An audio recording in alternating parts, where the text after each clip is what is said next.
Do you have pain here, trouble typing, or grip weakness? Here's what it might be and how to fix it. Tennis elbow, also called lateral epicondylagia, is a common cause of forearm pain and grip weakness. Typically, it presents as pain on top of the forearm that becomes more constant and severe over time. In later stages, it may progress to grip weakness and show up as dropping a coffee cup or difficulty holding objects. Pain may be worse when first using the arm, improve with use due to something called the warm-up phenomenon, but will worsen again with continued activity. Here's what's going on. There are many muscles on top of the forearm which contract to cock the wrist and straighten the fingers. These muscles converge into a tendon called the common extensor tendon, which connects the muscles to the arm bone. In tennis elbow, impairment of the common extensor tendon is the problem. When we move the wrist, fingers, or grip, these muscles contract and pull on that tendon, which is why it hurts. Historically, that pain was thought to be due to inflammation, but we have learned that is not the case. The issue is degeneration, think weakening of that common tendon. Why does it happen? We can broadly divide people into 3 groups, though not exhaustive. Group number 1 is the person who increased their activity level faster than the body could adapt to it. Like a runner who went from running 2 miles a day to suddenly 10.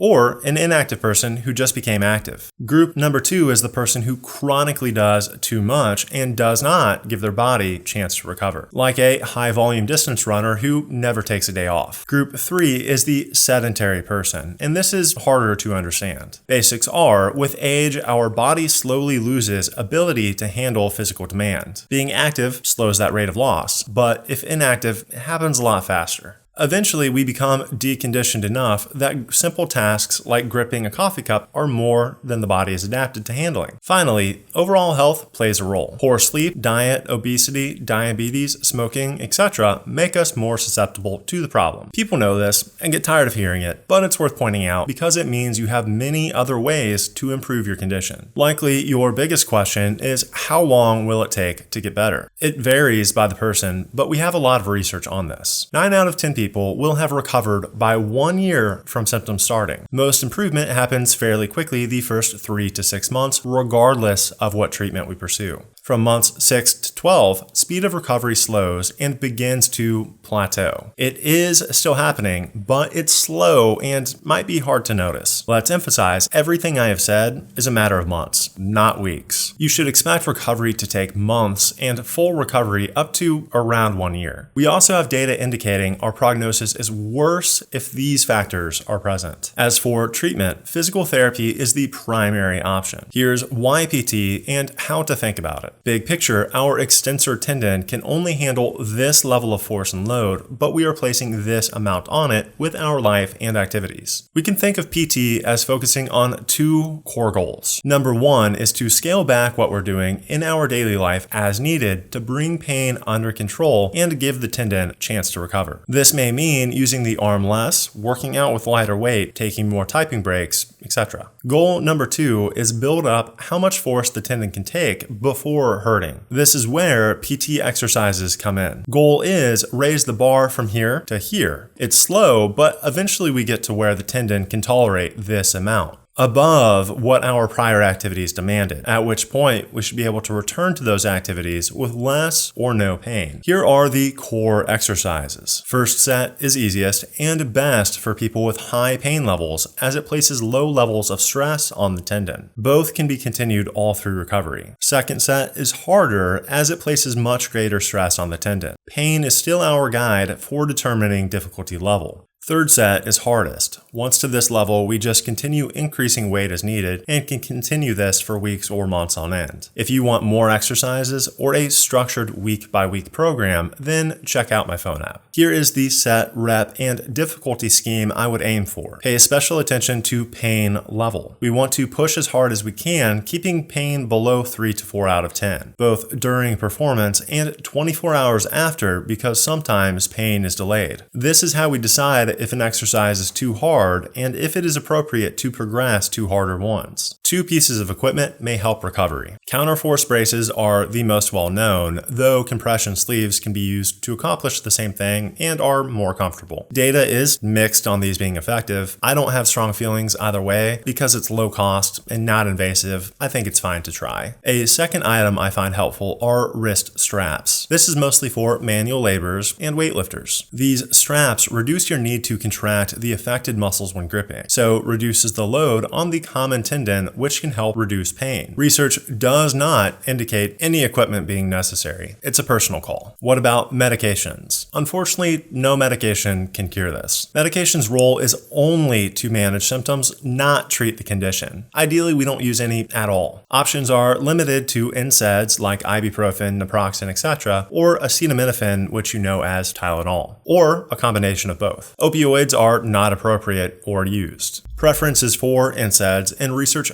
does show they can help. That benefit is only short-term though. NSAIDs only help for the first 6 weeks. Many people also cannot take NSAIDs. Those with kidney, heart, blood pressure, or stomach bleed issues typically are recommended not to. Those people may be able to use topical, lotion-like formulations such as Voltaren gel. That's a discussion for your physician. For dose and duration, recommendation is to use the lowest possible dose for the shortest possible time. Ideally, use is limited to when symptoms are extra bad or we have a special event. Example 1. We recently overdid it and flared symptoms. Medication can be used temporarily to help us function in our daily life while the tissue calms back down. Example 2. We will be much more active than usual, say on vacation or moving our house. Medication can be used to ensure we can enjoy the trip or get through the move. However, we do not take it weeks on end when just sitting at home with tolerable symptoms. What about injections? We have 2 categories. 1 are steroids and 2 are regenerative medicine like PRP, prolotherapy, etc. Steroid injections are most common and research does show they are effective, but only short term. The injection is not expected to cure anything. Research shows those who get it have less pain at month 3 or 4, but at 1 year out are doing the same as those who do not get the steroid. Steroids also come with risk. They weaken connective tissue like the common tendon and may worsen the issue with repeated performance. So we tend to only give it 1 time. And because the benefits are only short term, it's usually only given to those who really need relief immediately, like people who cannot work because of the problem, not to people who have slight discomfort but are otherwise functioning normally. Regenerative medicine injections like PRP and prolotherapy are the other option. This is what you often hear referred to as stem cells. These do not have the tendon weakening effect, but are newer and don't have much evidence of effectiveness, and tend to be quite expensive. So you can get them with less risk, but we can't confidently say it'll help. It's a bit of a gamble. What about surgery? It can be done, but very rarely. Research hasn't found it particularly effective. It's a last resort when nothing else has worked, including 6 to 12 months of physical therapy. What they do in surgery varies by your individual case. It may be a debridement, where they go in and clean out debris and junk, or a tenotomy, where they cut out part of the degenerated tendon. For specifics, you have to see a surgeon in person. That is what is going on and how we approach treating tennis elbow. I hope that answered your questions, and good luck with your recovery.